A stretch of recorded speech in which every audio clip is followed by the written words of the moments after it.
Bismillahirrahmanirrahim. Yang saya hormati Bapak Agus Setiawan.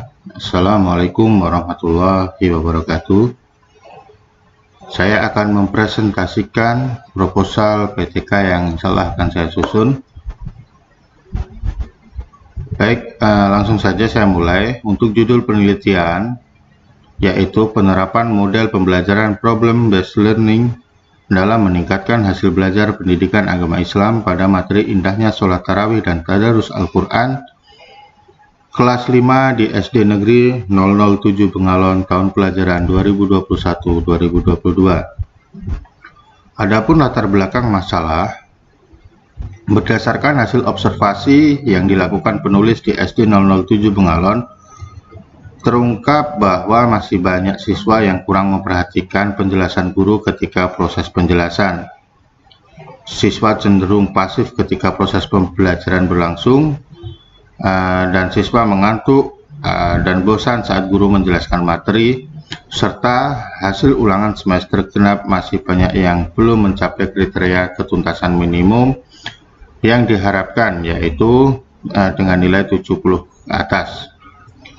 Berdasarkan kondisi ini, peserta didik membutuhkan inovasi model pembelajaran baru untuk merangsang daya tarik siswa untuk meningkatkan hasil belajar pendidikan agama Islam pada materi indahnya sholat tarawih dan tadarus Al-Quran kelas 5 tahun pelajaran 2021-2022. Maka, dalam konteks ini digunakan model pembelajaran problem based learning.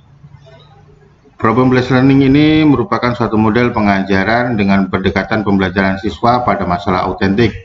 Masalah autentik dapat diartikan sebagai suatu masalah yang sering ditemukan siswa dalam kehidupan sehari-hari.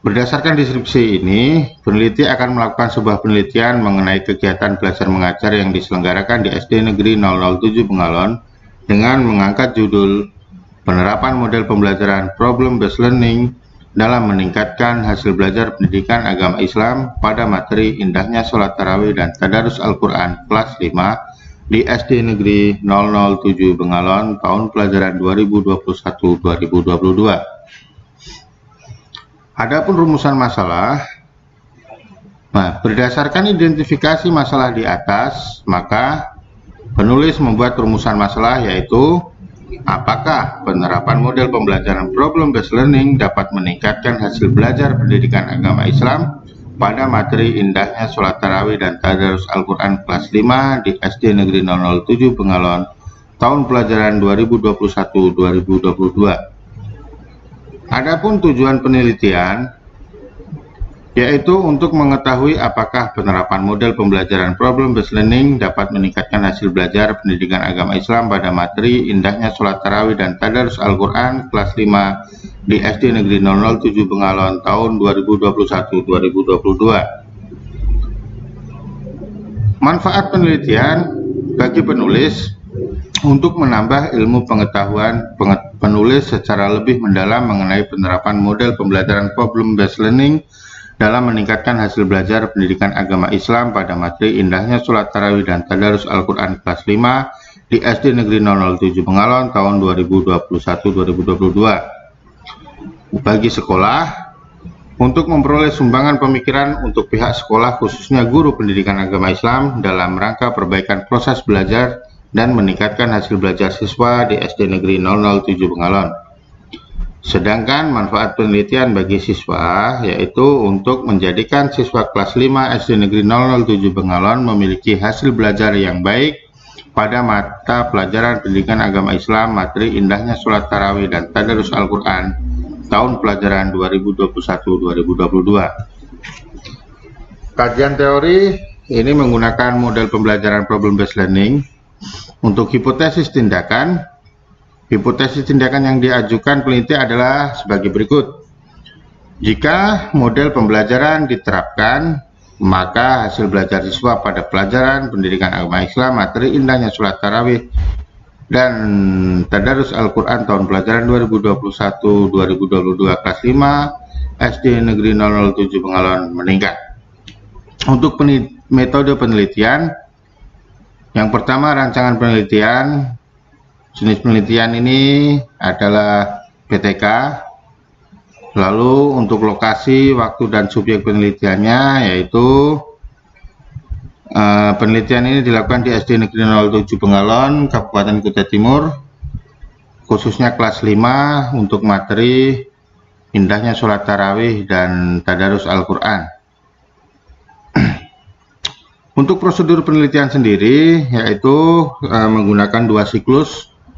Siklus pertama dengan tahapan perencanaan, membuat rencana pembelajaran, pelaksanaan pembelajaran atau RPP dengan menggunakan model pembelajaran problem based learning, memberikan alat evaluasi berupa tes, lalu membuat lembar observasi siswa yang digunakan untuk mengamati aktivitas siswa. Untuk tahapan pelaksanaannya sendiri, kegiatan yang dilaksanakan pada tahap ini adalah melaksanakan pembelajaran sesuai dengan yang telah direncanakan berupa proses pembelajaran sesuai silabus dan RPP dengan model PBL. Lalu tahap observasi,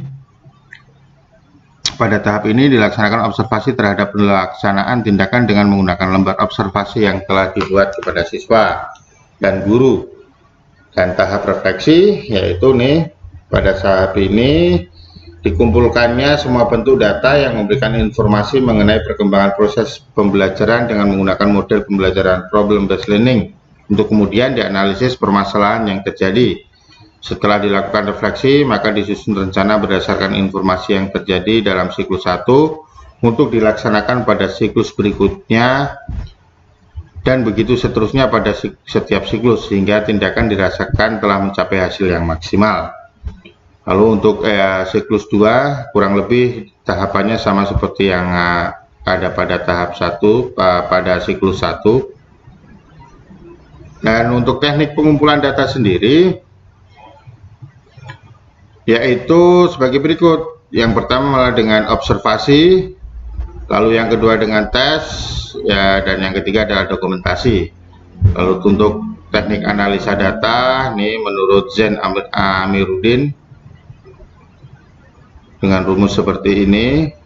Lalu indikator keberhasilannya, indikator keberhasilan dalam penelitian ini adalah meningkatkan hasil belajar siswa dalam pembelajaran pendidikan agama Islam dengan menggunakan model PBL.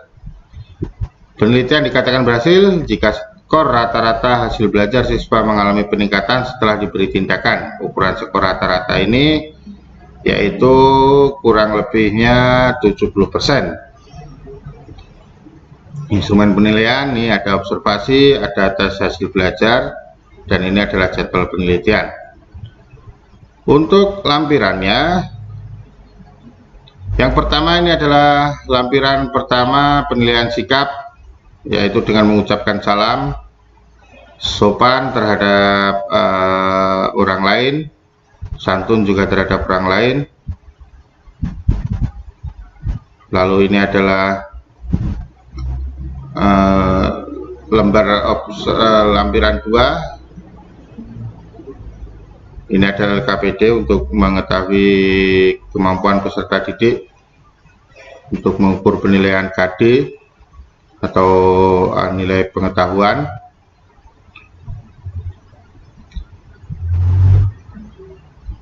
Dan yang ini terakhir adalah lembar observasi bagi guru. Ini adalah observasi pada siklus pertama, dan ini adalah observasi pada siklus kedua. Mungkin ini presentasi yang saya laksanakan. Kurang lebihnya mohon maaf. Wabillahi taufiq wal hidayah. Assalamualaikum warahmatullahi wabarakatuh.